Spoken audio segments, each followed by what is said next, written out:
बिस्मिल्लाहिर्रहमानिर्रहीम। Iqra बिस्मि रब्बिकल्लज़ी खलक़।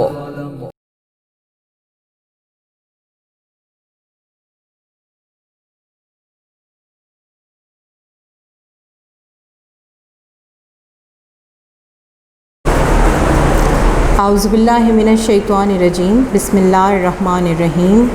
My dear students and respectable parents, Assalamu alaikum.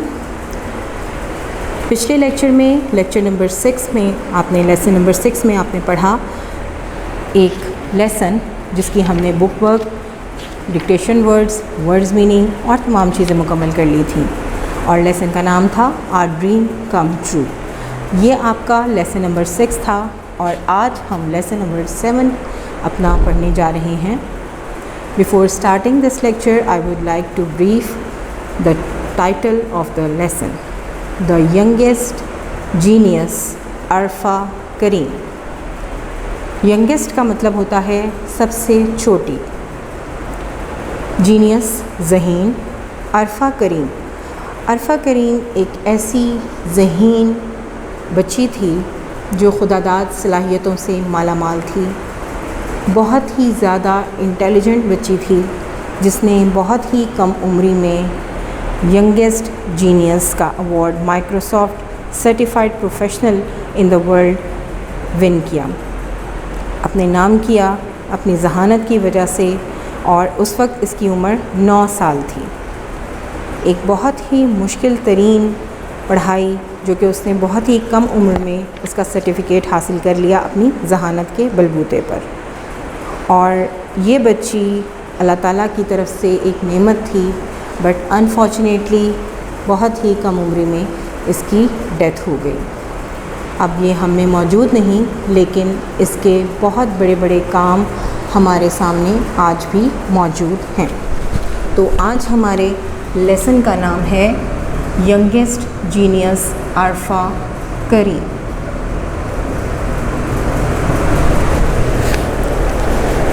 In this lesson we will learn and we will know about अरफा करीम, जिसने बहुत ही कम उम्र में ये और बहुत सारे टाइटल्स अपने नाम किए, Guinness book of world record में अपना नाम रजिस्टर करवाया और किस तरह उसने कामयाबियाँ हासिल की, उसके पैगामात, उसने बच्चों को क्या क्या पैगाम दिए, वो सब आज हम इस लेसन में पढ़ेंगे।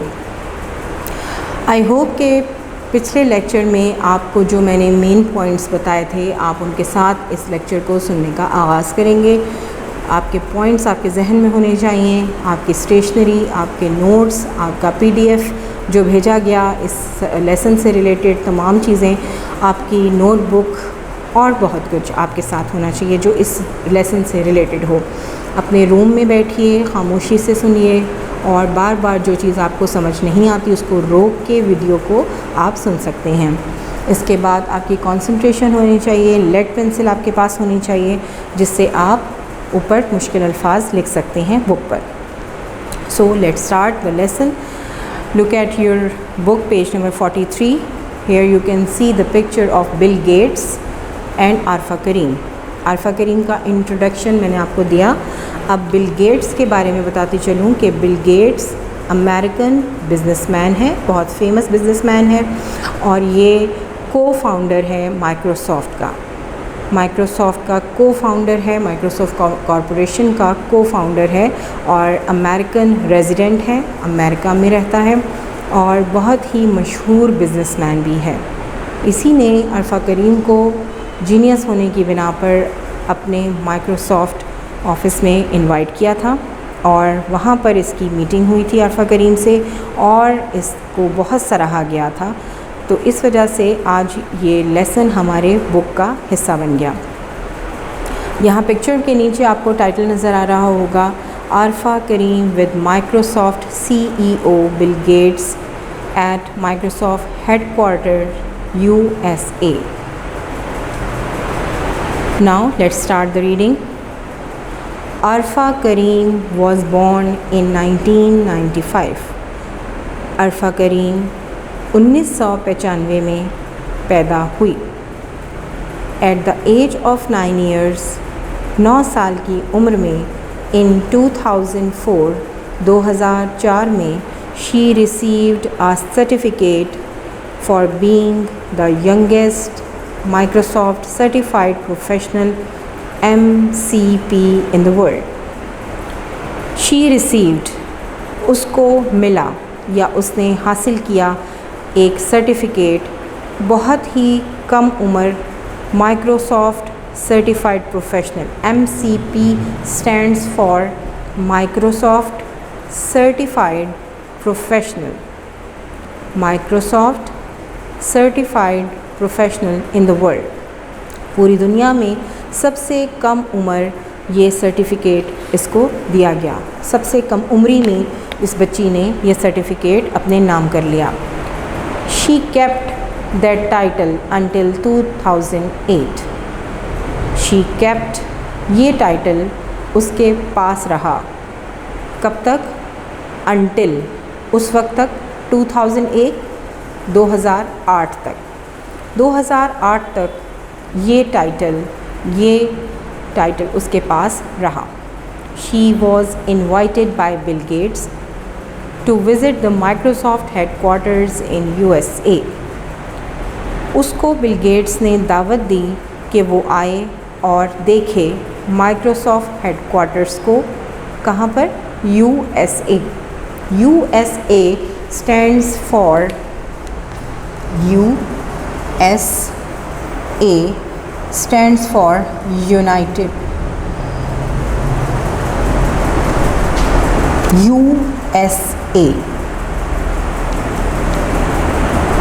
United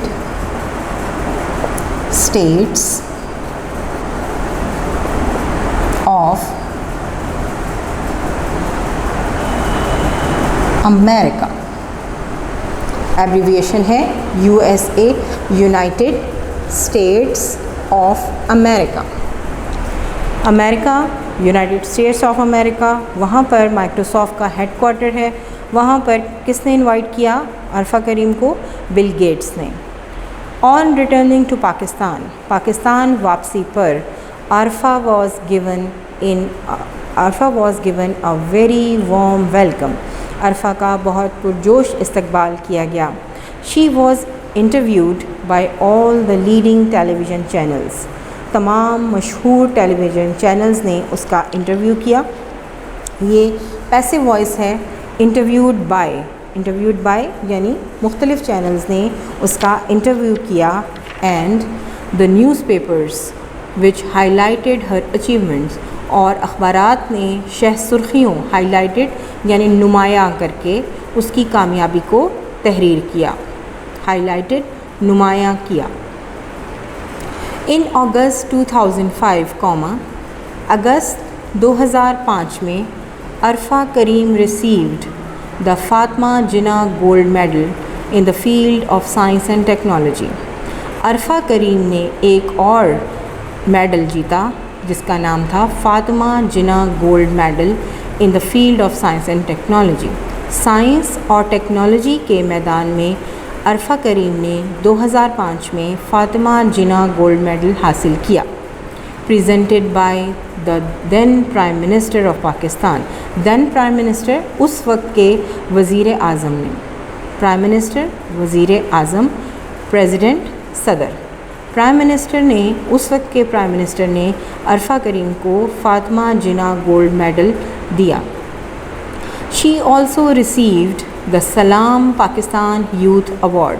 इस बच्ची ने बहुत से टाइटल्स, बहुत से ख़िताब, बहुत से गोल्ड मेडल्स अपने नाम किए और बहुत से कारनामे किए, जिनमें से चंद एक यहाँ पर हम तहरीर कर रहे हैं और पढ़ रहे हैं। सबसे पहले उसको youngest genius Microsoft certified professional MCP मिला, फिर उसको फातिमा जिन्ना गोल्ड मेडल मिला और फिर सलाम पाकिस्तान यूथ अवार्ड मिला। किस साल में? 2005 में, from the president of Pakistan. उस वक्त के पाकिस्तान के सदर से उसने ये अवार्ड हासिल किया। Arfa Kareem is also the recipient of the president's award for pride of performance. Arfa Kareem एक ऐसी बच्ची है जिसको तमग़ा हुस्न कारकर्दगी, award for pride of performance, तमग़ा हुस्न कारकर्दगी से भी नवाजा गया। तमग़ा हुस्न कारकर्दगी, तमग़ा हुस्न कारकर्दगी से भी नवाजा गया क्योंकि उसने बहुत सारे ऐसे काम किए थे कंप्यूटर के फील्ड में, टेक्नोलॉजी के फील्ड में, कि उसको ये सारे अवार्ड्स दिए गए। और उस वक्त के सदर पाकिस्तान ने कौन सा अवार्ड दिया? प्राइड ऑफ परफॉर्मेंस अवार्ड, तमग़ा हुस्न कारकर्दगी। This is a very high level civil award. ये एक बहुत बड़ा शहरी अवार्ड होता है, ग्रांटेड टू पीपल, उन लोगों को दिया जाता है who have shown excellence in their fields, जो अपने काम के मैदान में बहुत ही अच्छी कारकर्दगी दिखाते हैं over a long period of time, बहुत अरसे के लिए। Arfa is until now the youngest recipient of this award. और ये बात बहुत ही ज़्यादा हैरान कुन है, काबिल सताइश भी है। इस एक तरह से ये भी कह सकते हैं कि अब तक, आज तक अरफा करीम ही सबसे कम उम्र ये इनाम जीतने वाली बच्ची है। इसके बाद अब तक कोई भी इसकी उम्र से छोटा या इसी की उम्र का कोई बच्चा ये अवार्ड हासिल नहीं कर सका। रेसिपिएंट कहते हैं मौसूल करने वाले को, मौसूल करने वाले को, यानी जो चीज़ किसी को हासिल हो उस हासिल करने वाले को रेसिपिएंट कहते हैं। तो अरफा करीम अब तक ये अवार्ड हासिल करने वाली सबसे छोटी बच्ची है। Arfa Kareem has also represented Pakistan at various international forums. Arfa Kareem ने बहुत से बैनुल-अक़वामी इजलास में पाकिस्तान की नुमाइंदगी की। फोरम्स, इजलास, रिप्रेजेंटेड नुमाइंदगी की, रिप्रेजेंटेड नुमाइंदगी की, वेरियस मुख्तलिफ, कई, इंटरनेशनल बैनुल-अक़वामी यानी मुल्क से बाहर जो इजलास हुए मुख्तलिफ़ तरह के, उसमें अरफा करीम ने पाकिस्तान की नुमाइंदगी की। She was invited by the IT professionals of Dubai for a stay of 2 weeks in Dubai. उसको IT professionals, information technology, IT stands for information technology के ख़ास माहिरीन ने दुबई इनवाइट किया। दुबई ये एक खलीज रियासत है, इसको यूनाइटेड अरब एमिरेट्स भी कहते हैं। यहाँ पर 2 हफ्ते के स्टे के लिए, रुकने के लिए दावतनामा भेजा।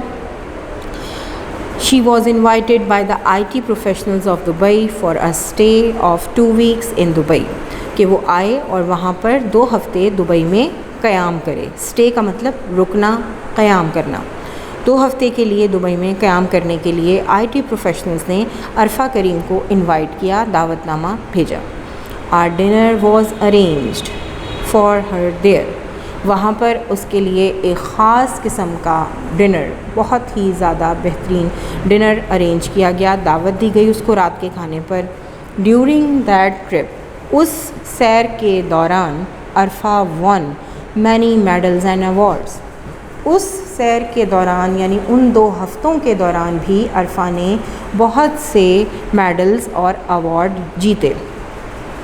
She also flew a plane in a flying club in Dubai at the age of 10। और 10 साल की उम्र में उसने वहाँ पर फ़्लाइंग क्लब, दुबई के फ़्लाइंग क्लब में 10 साल की उम्र में एक जहाज़ उड़ाया। फ़्लाइंग क्लब, दुबई का एक फ़्लाइंग क्लब जहाँ पर जहाज़ उड़ाए जाते हैं। 10 साल की उम्र में अरफा करीम ने एक जहाज़ उड़ाया एंड रिसीव्ड, और हासिल किया द फर्स्ट फ़्लाइट सर्टिफिकेट। यानी वो अपने उस ट्रिप के दौरान भी किसी न किसी काम में मसरूफ़ रही और वहाँ पर भी उसने अपना नाम पैदा किया, बहुत ज़्यादा शौक़ था उसको आगे बढ़ने का, लगन थी उसको अपना नाम कमाने की, मेहनत करने की, हर चीज़ सीखने की। तो देखिए वहाँ पर जब इसको इनवाइट किया गया दुबई में, तो सिर्फ़ उसने सैरों तफरीह में अपना वक्त नहीं गुजारा, बल्कि वहाँ पर भी उसने फ़्लाइंग क्लब ज्वाइन किया और वहाँ पर 10 साल की उम्र में सबसे छोटी पहली उड़ान का सर्टिफ़िकेट हासिल किया। फ़र्स्ट फ़्लाइट सर्टिफ़िकेट, पहली उड़ान का सर्टिफ़िकेट हासिल किया। इन नवंबर 2006, नवंबर 2006 में Arfa was invited by Microsoft to be a part of an important session in the Tech Ed Developers Conference held in Barcelona. America के एक शहर बार्सिलोना में एक बहुत ही अहम कॉन्फ्रेंस होने जा रही थी। तो 2006 नवंबर 2006 में माइक्रोसॉफ्ट की तरफ से अरफा करीम को दावतनामा भेजा गया कि वो भी इस सेशन, इस इजलास का हिस्सा बने, जो कि टेक एड डेवलपर्स कॉन्फ्रेंस के नाम से मुनक्किद की जा रही थी। यहाँ पर ऐसे बेहतरीन माहिरीन मौजूद थे जो उस वक्त के बहुत ही ज़्यादा एक्सपीरियंस्ड और बहुत ही ज़्यादा जाने हुए थे, और ये एक छोटी 9 साल की बच्ची वहाँ पर इनवाइटेड थी सिर्फ़ इस वजह से कि ये इंतहाई ज़हीन बच्ची थी, आपकी ही उम्र की थी, आप भी इस एज से गुज़रे हो और गुज़र रहे हो। और आप देखिए कि इसने हर दौर में अपना नाम पैदा किया और इतनी बड़ी बड़ी फर्म से, कंपनी से, कॉरपोरेशन से इसको इनविटेशंस आते रहे। तो अरफा करीम को नवंबर 2006 में टेक एड डेवलपर्स कॉन्फ्रेंस में इनवाइट करने के लिए इनविटेशन भेजा गया, which was held in Barcelona. The theme of the conference was, इस कॉन्फ्रेंस का बुनियादी मकसद get ahead of the game, कि यहाँ पर जो ये इजलास मुनक्किद किया गया था इसका get ahead of the game नाम था, और इसमें she was the only Pakistani, वो एक वाहिद पाकिस्तानी थी इन दैट कॉन्फ्रेंस, जो कॉन्फ्रेंस में शरीक हुई, जिसने शिरकत की। वो पाकिस्तान की वाहिद बच्ची थी जिसने नुमाइंदगी की पाकिस्तान की। In 2011 at the age of 16, Arfa Karim while studying at Lahore fell ill. सन 2011 में 16 साल की उम्र में अरफा करीम जब वो पढ़ रही थी, अपनी तालीम मुकम्मल कर रही थी लाहौर में, तो बीमार हो गई और इसको कार्डियक फेलियर की वजह से, दिल का दौरा पड़ने की वजह से इसकी डेथ हुई। एंड पास्ट अवे का मतलब है वफ़ात पा गई। जब वो 16 साल की उम्र में सन 2011 में लाहौर में अपनी तालीम मुकम्मल कर रही थी, पढ़ रही थी, बीमार हो गई और इस जहान फ़ानी से कूच कर गई, यानी उसका इंतकाल हो गया। On January 14, 2012, leaving strong memories behind. और फिर 14 बरस की इन 14 जनवरी 2012 को अपनी यादें छोड़ते हुए, बहुत ही ज़्यादा स्ट्रॉन्ग मेमोरीज़, बहुत ही गहरी यादें अपने पीछे छोड़ते हुए अरफा करीम इस दुनिया से चली गई। She had given a strong message, उसने एक बहुत ही ज़्यादा अहम पैगाम दिया to students of Pakistan, Pakistan के तालिब इल्मों को, that they must follow her footsteps, कि वो इसके नक्शे कदम पर अमल करें, फॉलो करें इसको, to achieve success in their life without wasting any time, कि वो इस बच्ची के नक्शे कदम पर चलें और कामयाबियाँ हासिल करें बग़ैर वक्त ज़ाया किए हुए। नीचे देखिए एक लाइन लिखी हुई है, adapted from quotation mark a brief biography by Raza Dotana inverted commas close. Biography सवाने उम्री, यानी किसी के बारे में लिखना।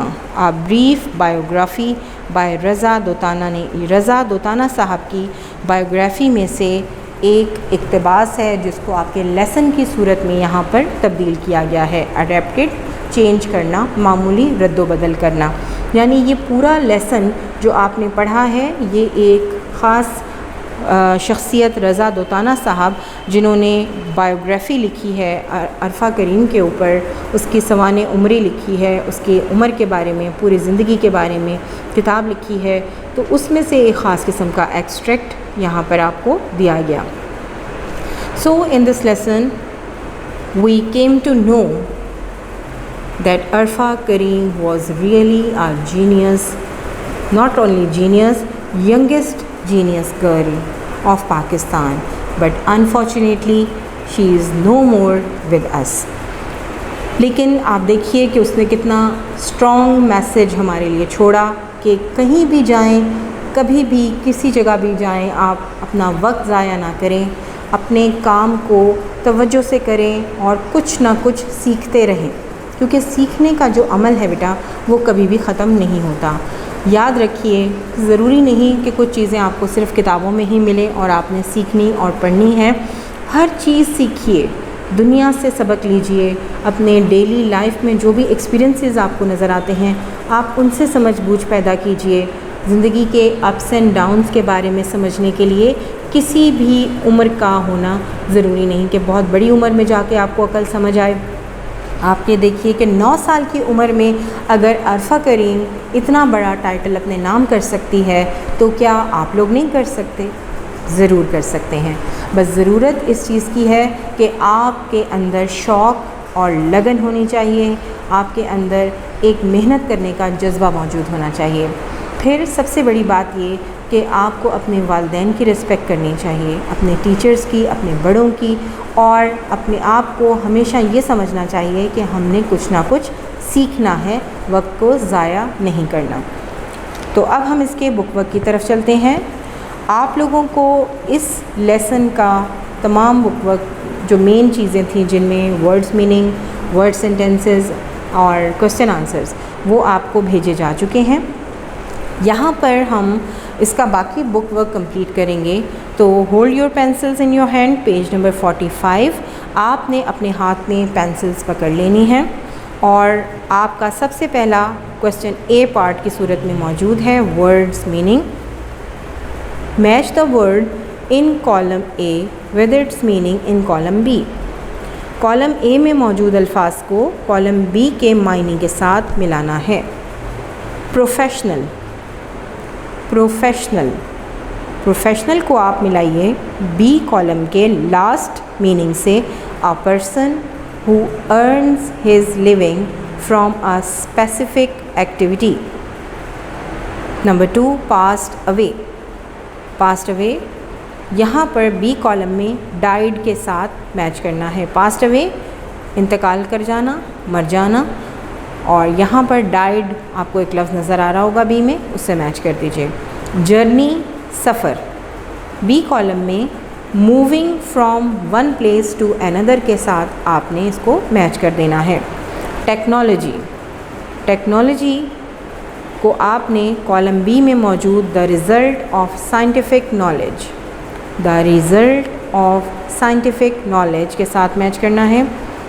ए में फोरम्स, फोरम्स, फोरम्स को आपने अ प्लेस, सिचुएशन और group in which people exchange ideas and discuss issues, इसके साथ मैच कर देना है। जीनियस, जीनियस को कॉलम बी में मौजूद हाईली टैलेंटेड, क्रिएटिव और इंटेलिजेंट पर्सन के साथ मैच करना है। नेक्स्ट पेज नंबर 46 पे आपको यहाँ पर 2 लेटर्स लगाकर एक वर्ड मुकम्मल करना है। रिमेंबर डायग्राफ, जी बिल्कुल, ये वही आपके डायग्राफ्स हैं जो आप पहले भी करके आ चुके हैं। इन डायग्राफ से आपने खाली जगह को मुकम्मल करना है, क्योंकि यहाँ पर वक्त की कमी है और पूरे सेंटेंसेस नहीं लिखे जाते, इस वजह से आपको यहाँ पर सिर्फ मौजूद खाली जगह और उसके नीचे अंडरलाइन किए हुए अल्फाज नज़र आएंगे। Open your book, page number 46। A part है, Each sentence below contains an incomplete word. Add BR, CR, DR, ND or NT to complete the word. Number 1. She received the Salam Pakistan Youth Award by the, अब इसको complete करेंगे तो क्या word बनेगा? President. हमने NT लगाकर, look at your board, NT लगाकर आपने इसको प्रेसिडेंट बना दिया, NT। दूसरा है आरफा करीम इज़ द रेसिपिएंट। रेसिपिएंट में भी NT लगाएंगे और ये वर्ड मुकम्मल हो जाएगा, recipient, recipient. Number 3, there is a huge crack in the wall. Crack में CR लगा के वर्ड को मुकम्मल किया। क्रैक, ACK ऑलरेडी मौजूद था, आपने CR डायग्राफ लगाया और आपने इसको मुकम्मल कर दिया, क्रैक बन गया, जिसका मतलब होता है दरार। The music band played at night. BA लिखा हुआ था, ND लगाया तो बैंड बन गया, म्यूज़िक बैंड। ठीक है, जो मौसीकी तरतीब देते हैं, म्यूज़िक बजाते हैं, जिनमें मुख्तलिफ़ किस्म के इंस्ट्रूमेंट्स होते हैं, म्यूज़िकल इंस्ट्रूमेंट्स बजाने वाले को जो ग्रुप होता है उसको म्यूज़िक बैंड कहते हैं। Music band, BAND। Number 5, Arfa was invited by Microsoft to be a part of an important TA तक लिखा हुआ था, NT लगाया तो important, अहम, important session। Number 6, the brave girl became famous। brave का BR हमने लगाया तो AVE के साथ एक नया वर्ड बन गया, brave। brave means बहादुर। Number 7, her doctor gave her best treatment। treatment, E तक लिखा हुआ था, आगे आपने NT लगाया तो ये ट्रीटमेंट बन गया, ट्रीटमेंट, इलाज। Number 8, I had a bad dream last night। Dream में हमने EAM से पहले DR लगा दिया तो ये ड्रीम बन गया, ड्रीम, ख्वाब।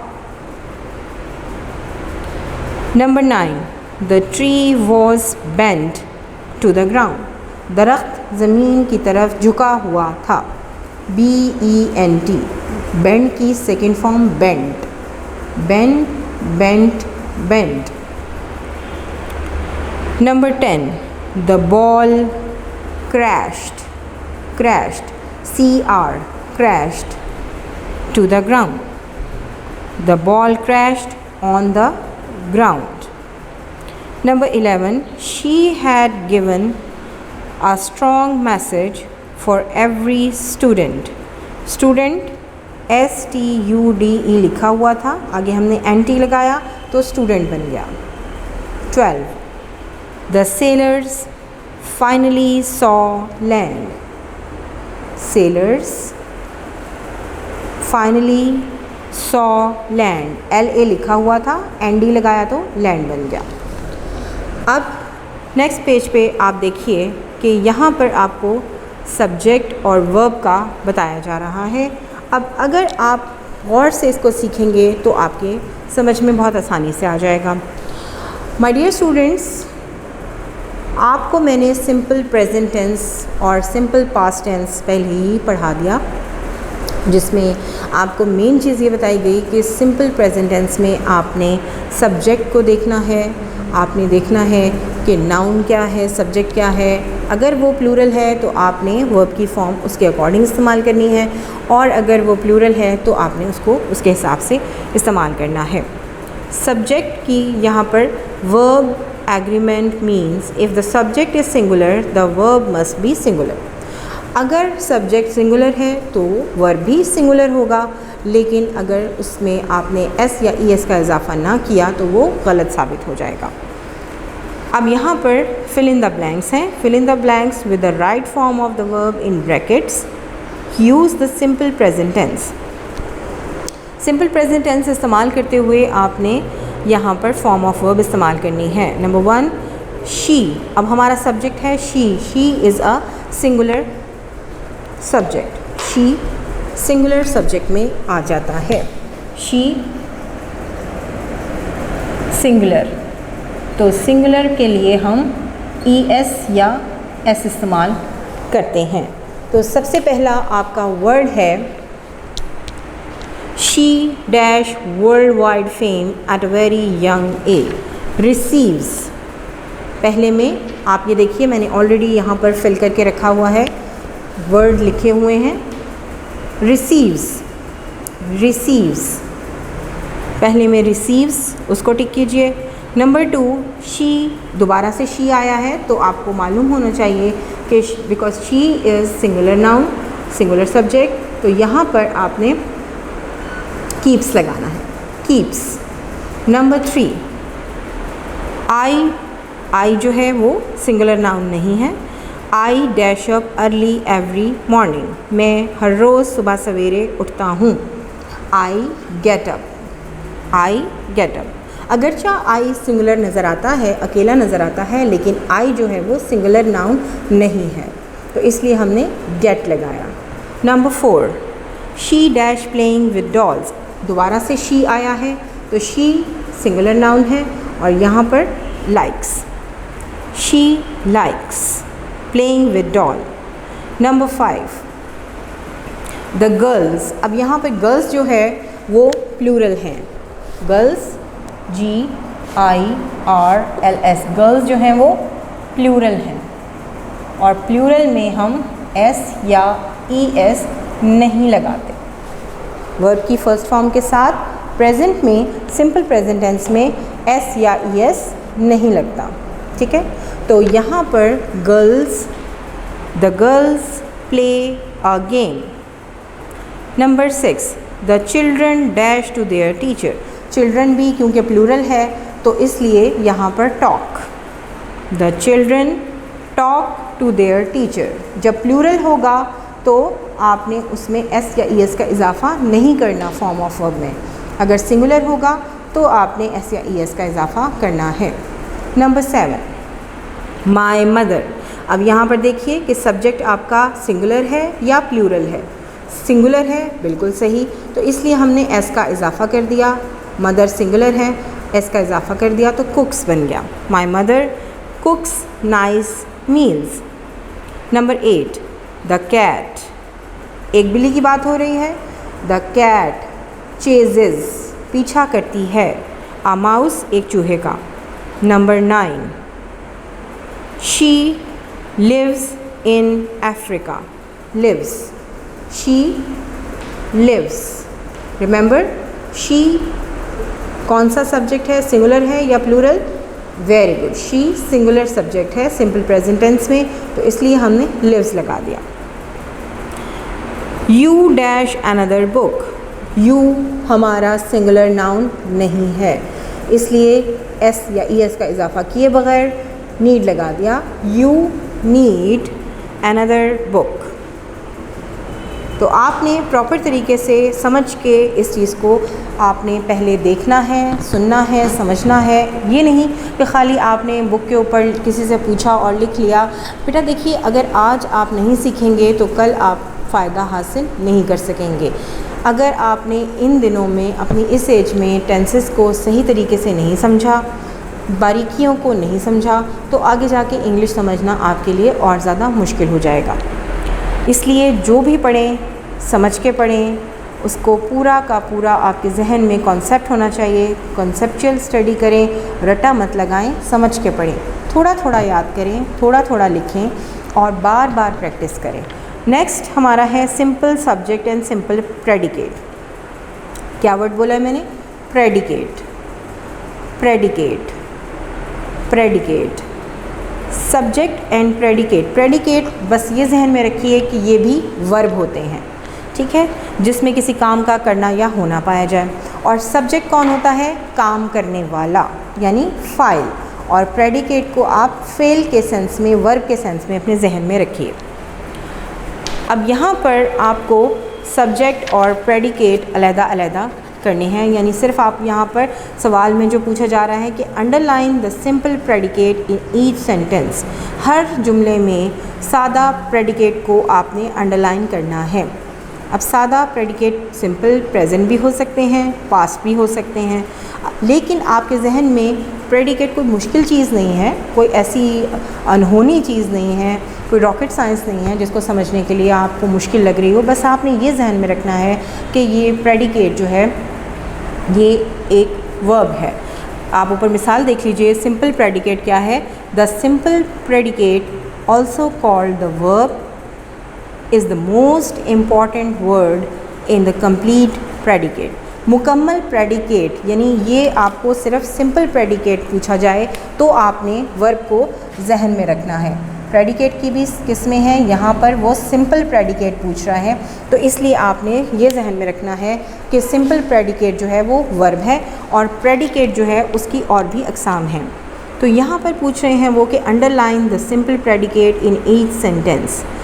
आपने हर जुमले में सिंपल प्रेडिकेट को अंडरलाइन करना है। अब सिंपल प्रेडिकेट को अंडरलाइन करने के लिए आप ये देखिए कि number 1, she received the certificate of the youngest MCP in the world. यहाँ पर आपको पूछा जा रहा है कि आपने प्रेडिकेट को बताना है। अब प्रेडिकेट को जब आप बताएंगे तो उसके लिए आपने जहन में जो मेरी बात है उसको रखना है। पहले जुमले में आप मुझे ख़ुद बताइए कि आपको कौन सी फॉर्म ऑफ वर्ब नज़र आ रही है। कोई फॉर्म ऑफ वर्ब नज़र आ रही है आपको? बिल्कुल सही। तो रिसीव्ड को आपने अंडरलाइन करना है। Underline the word received in first sentence. Received क्योंकि एक वर्ब है और सिंपल प्रेडिकेट है इसलिए, और सब्जेक्ट क्या है इसमें? वेरी गुड, सब्जेक्ट है शी को आप छोड़ दें, सिर्फ आपने रिसीव्ड को अंडरलाइन करना है। दूसरा जुमला, क्योंकि आपके जहन में फॉर्म ऑफ वर्ब होनी चाहिए। She stayed in Dubai for 2 weeks. उसने 2 हफ्ते दुबई में क़याम किया। अब यहाँ स्टेड है, दूसरे में क्या है? State. Stayed indicates that it is the simple predicate in this sentence. Number 3, Arfa Kareem received many awards. और तीसरे में क्या है? Received. अरफा करीम ने बहुत से अवार्ड्स हासिल किए। Number 4, the baker sells chocolate cake. Baker यानी नानबाई, बेकरी की चीज़ें बनाने वाला, चॉकलेट केक बेचता है। अब यहाँ पर आपके इस जहन में क्या आ रहा है? वर्ब कौन सा है? जी बिल्कुल, सेल्स, बेचता है। अंडरलाइन कीजिए इसको, ये आपका सिंपल प्रेडिकेट है। Number 5, Jamil lost the bike race. Jamil lost is a simple predicate. Number 6, Mahmood's report is fantastic. Sorry. यहाँ पर नंबर 6 में आपको इज़ को अंडरलाइन कीजिए क्योंकि यहाँ कोई फॉर्म ऑफ वर्ब नहीं है। इज़ इंडिकेट्स दैट ये एक वर्ब की सूरत में आ रहा है और इज़ यहाँ पर ज़ाहिर कर रहा है कि ये प्रेजेंट में काम हुआ है, मौजूदा ज़माने में काम हुआ है। तो यहाँ पर इज़ जो है वो किसके रिप्रेजेंटेशन कर रहा है? सिंपल प्रेडिकेट की। Number 7, the fox came to the tree. यहाँ पर क्या होगा? नंबर 7 में केम को अंडरलाइन करेंगे। Then number 8, you are my good friend, same as is, और यहाँ पर क्या आ जाएगा? आर की अंडरलाइन करेंगे हम। Number 9, Ahmed is dreaming a trip, और यहाँ पर भी इज़ जो है वो इंडिकेट करता है कि ये एक सिंपल प्रेडिकेट है। Number 10, she has drawn colourful pictures. अब यहाँ पर हैज़ आपको इंडिकेट कर रहा है कि ये एक सिंपल प्रेडिकेट है। आप ये भी कर सकते हैं, क्योंकि इसमें कॉन्टीन्यूस टेंस इस्तेमाल हुआ है, तो आप पूरा का पूरा कॉन्टीन्यूस टेंस भी इज़ ड्रीमिंग, ये आप इज़ ड्रीमिंग को भी कर सकते हैं, और हैज़ ड्रॉन पूरा आ सकता है।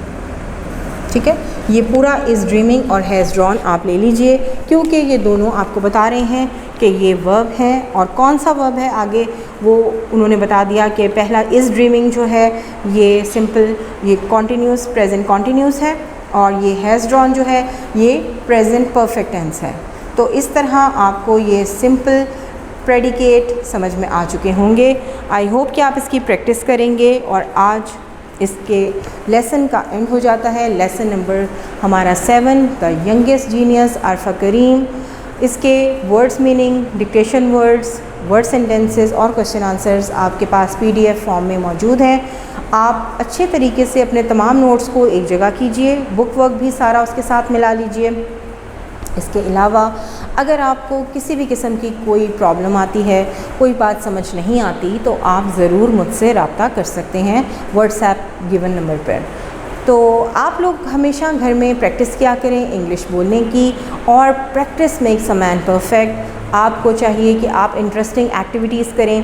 तो आज मैं आपको एक इंटरेस्टिंग सी एक्टिविटी दे रही हूँ कि आपने उसकी प्रैक्टिस करनी है, ताकि आपकी ज़बान जो है वो इंग्लिश के लिए प्रिपेयर हो जाए। जब हम यहाँ पर आएँ और इंग्लिश कंपटीशन हो, आपका इंग्लिश लैंग्वेज कंपटीशन, तो उसमें आपकी ज़बान के अंदर जो फ्लुएंसी है वो हो। अब यहाँ मैं एक सेंटेंस लिख रही हूँ, आई स्क्रीम, यू स्क्रीम,